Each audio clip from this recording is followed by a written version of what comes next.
talk like an advocate. What do I mean by that? I mean, don't talk like a lawyer. Nowadays, it's common for lawyers and non-lawyers alike, because of the media influences, the many shows that are on TV, for people to want to talk like lawyers, to use that language that we hear and that makes us realize we must be smart. It's a language we call legalese, and it's a language we should banish when we're handling our cases. The reason why? It requires translation. It's not how regular people talk. So when I talk about talk like an advocate, I mean talk like a regular person. Use language that everyday people will understand. Whether you're in a jury trial, a bench trial, or an arbitration, using language that everyday people use will be understood by your audience. And that's the key to being persuasive. Now, the most common examples of talking like a lawyer, using legalese, are using words like subsequent to, when we mean to say after.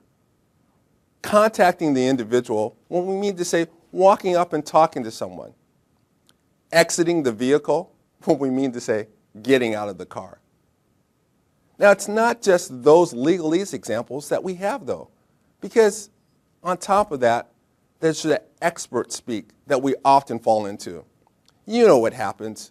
You've got a doctor in your case, and he's explained the procedure that he used on the patient.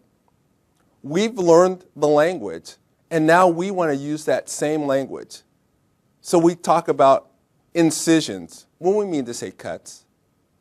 We talk about wounds being evacuated when we mean to say cleaned out. Talk simply. The best way to think about it is, if you weren't in an arbitration, if you weren't in a courtroom, what would you say? If you were talking to your significant other, how would you explain the situation to them? What language would you use when talking to them?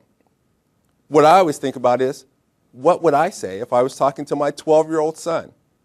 And if I can use language that he understands, it's probably language that my judge will understand, the jury will understand, and the arbitrator will understand.